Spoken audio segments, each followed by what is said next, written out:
all, my husband and the children, they say hi and thank you for everybody there in West Virginia, Virginia Beach.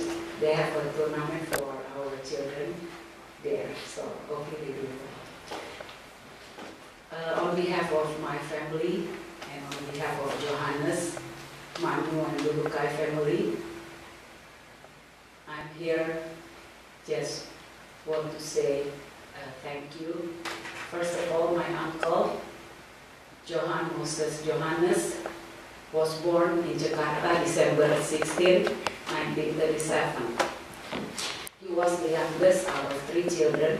My mom is the oldest, and my other uncle, Anton Johannes, are still alive. While my mama and Elizabeth were visiting Jakarta last December, they had an opportunity to celebrate my uncle's birthday, 75th birthday party. And my uncle was survived by a wife, Tineke Johannes, and a son, Ricky Johannes, and 2 daughters, Paris Johannes and Mia Johannes. My uncle will be missed, and that's the tough time that we have to deal with right now.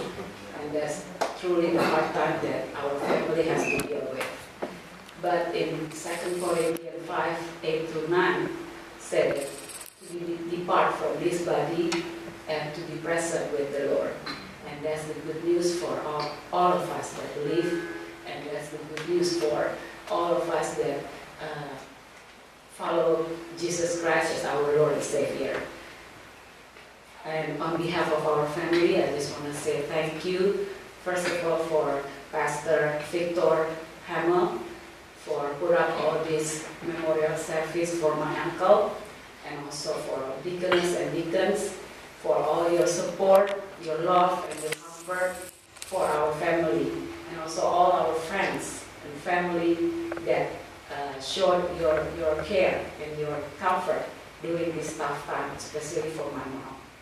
Thank you very much for everybody, and God bless you.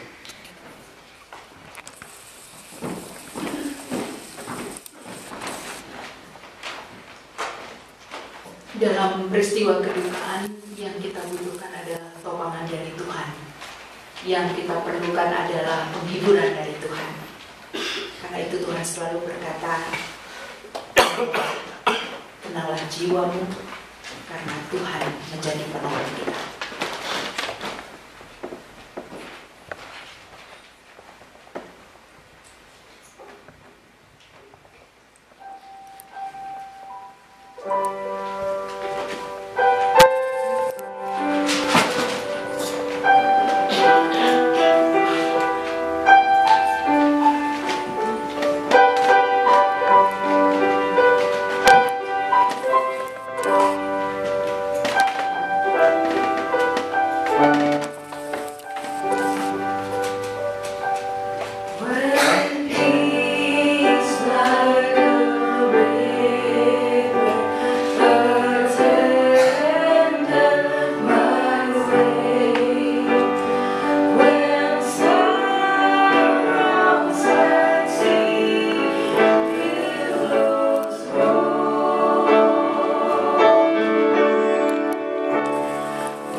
Bapa, Engkau mengajar kami untuk berdiam di dalam Engkau,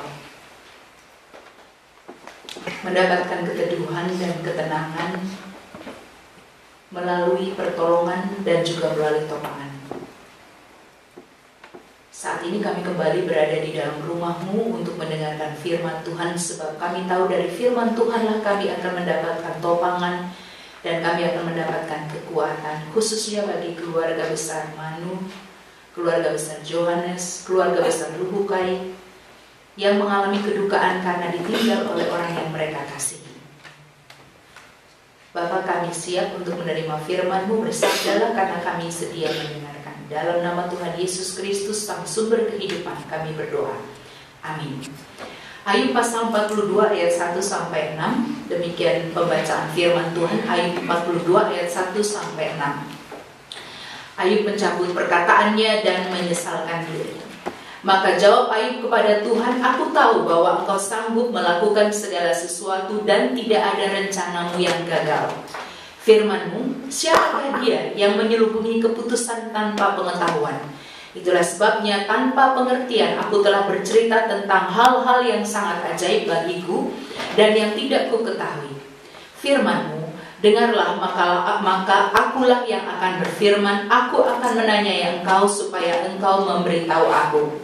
Hanya dari kata orang saja aku mendengar tentang Engkau, tetapi sekarang mataku sendiri memandang Engkau. Oleh sebab itu aku mencabut perkataanku dan dengan menyesal aku duduk dalam debu dan abu. Demikian pembaca firman Tuhan. Yang disebut berbahagia adalah kita yang membaca firman Tuhan, yang merenungkannya serta yang melakukannya dalam hidup beriman hari lepas sehari.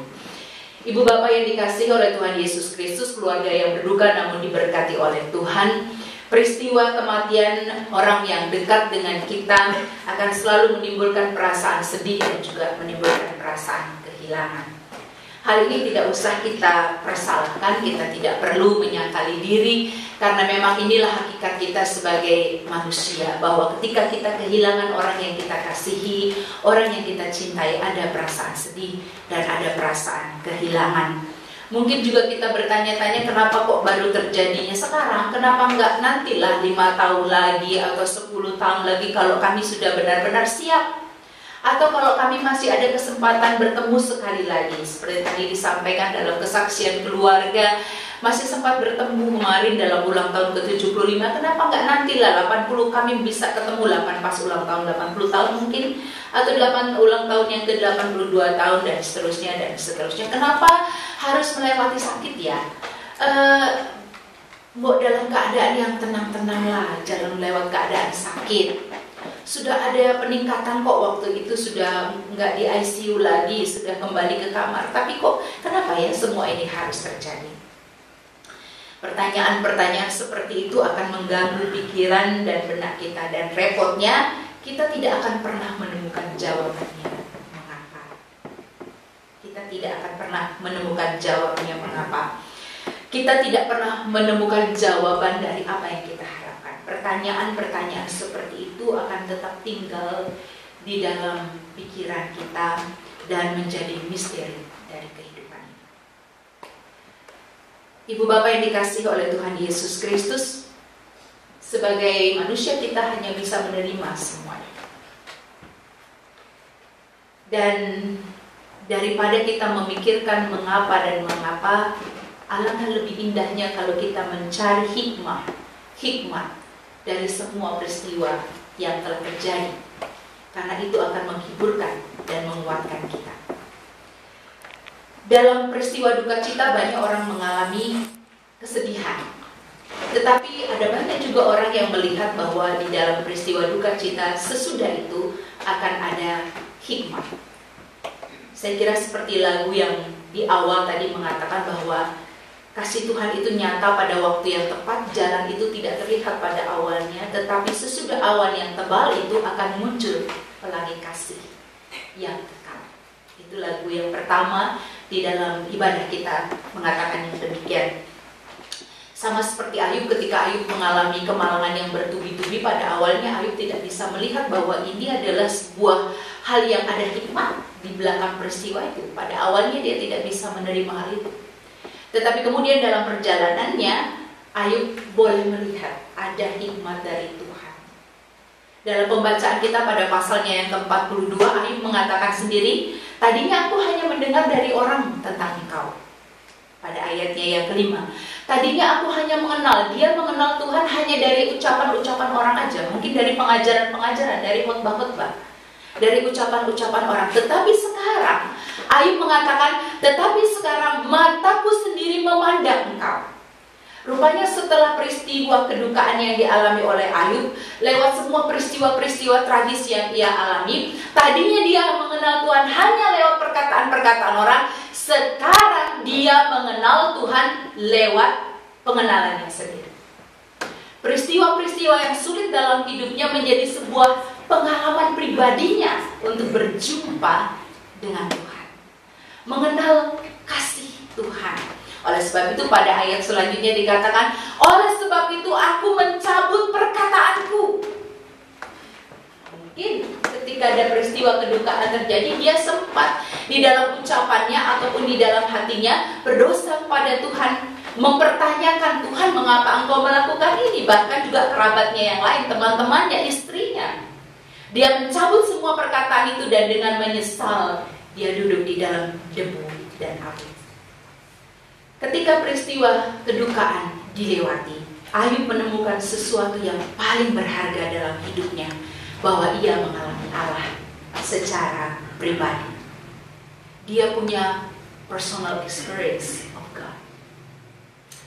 Ibu bapak yang dikasihi oleh Tuhan Yesus Kristus, keluarga besar Manu, dan juga keluarga besar Johannes, keluarga besar Lubukai yang tidak bersama dengan kita saat ini.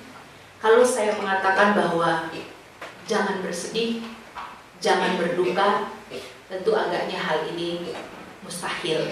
Karena seperti di awal saya katakan bahwa kedukaan, kehilangan orang yang kita kasihi pasti akan menimbulkan rasa sedih. Tetapi firman Tuhan menguatkan kita bahwa orang yang kita kasihi telah bersama dengan Bapa. Dalam iman kita percaya bahwa dia telah bersama dengan Bapa. Dalam kitab Wahyu dikatakan tugasnya sekarang adalah memuji dan menyembah Tuhan. Luar biasa kan?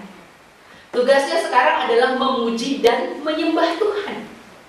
Dalam kumpulan orang yang berjubah putih, dia di sana tugasnya adalah memuji dan menyembah Tuhan. Itu yang kita imani, bahwa orang yang meninggal di dalam Tuhan telah bersama dengan Bapa dan dia bertugas memuji dan memuliakan Tuhan di sana. Sekarang kita yang ada di sini, yang masih menjalani kehidupan, mari kita berpegang kepada firman Tuhan di dalam Ayub ini.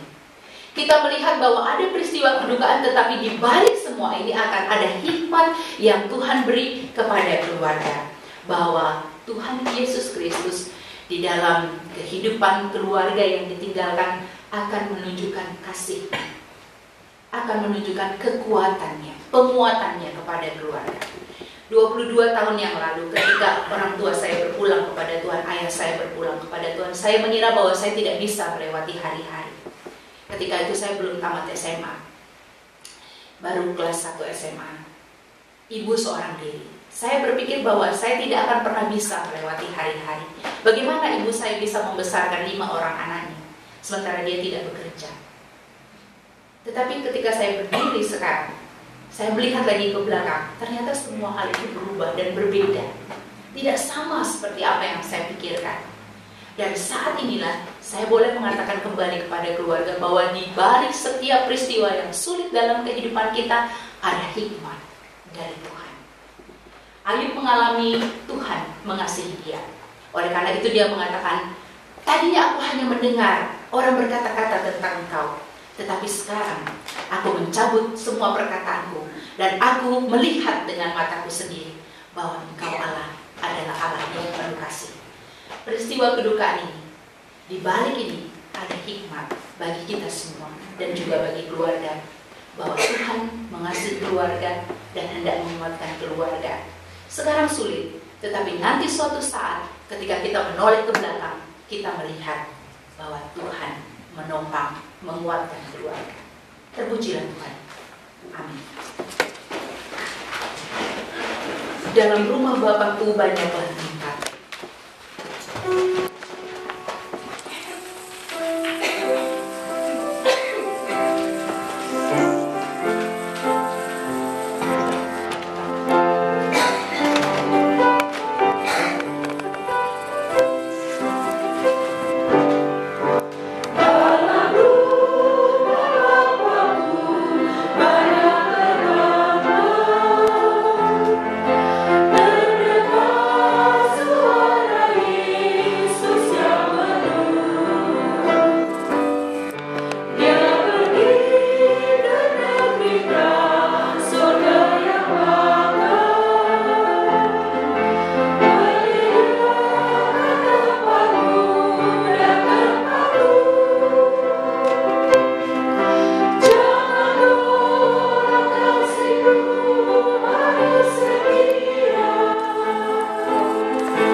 Bapa Surgawi, Bapa di dalam nama Tuhan kami Yesus.